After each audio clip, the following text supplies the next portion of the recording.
It is the latest Greenbelt headache for the Ford government. The premier is now considering returning some land after he learned developers may be trying to sell it. More than 100 acres of farmland were quietly put up for sale less than a year after they were removed from the Greenbelt.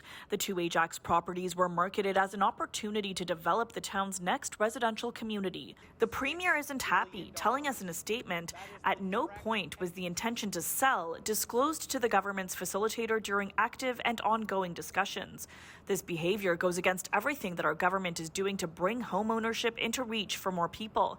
In response, our government is exploring every option available to us, including immediately starting the process to put these sites back into the Greenbelt. I take it all with a grain of salt because what we really want them to do is just reverse the course with the whole thing. That's the only thing that I think is going to make Ontarians satisfied. The Ajax landowner has since reportedly said that he has no intention to flip the property and was listing it to find development partners. But opposition leaders tell us this further proves this was never about building housing. We have more than enough land approved to develop and build the homes that we need in Ontario.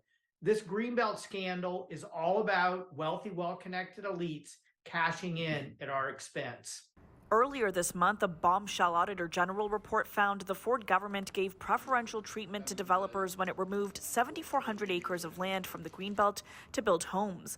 While Housing Minister Steve Clark's chief of staff was at the center of the report and has since resigned, the NDP is insisting Clark should be the one taking responsibility, launching a new website calling for his resignation. I can't remember a time when a minister has hung on in the middle of a scandal like this. And it is a scandal that keeps growing. Just yesterday, Ontario's First Nations chiefs voting unanimously to oppose the land swap, demanding the government return all of the land to the Greenbelt. Do you describe what they're doing as illegal?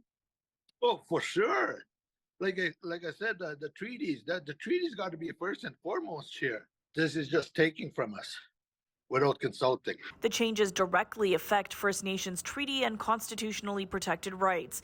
And Ontario Regional Chief Glenn Hare tells us the government must be held accountable. We're nervous about it.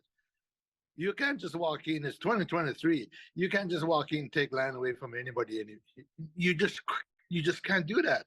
In a statement, the Premier's office said they remain committed to fulfilling consultation obligations and look forward to working with Indigenous partners. Now, as for that potential sale, the Premier had a stern warning for other property owners, writing, "You're on notice. If you don't meet our government's conditions, including showing real progress by year-end with a plan to get shovels in the ground by 2025, your land will go back into the Greenbelt."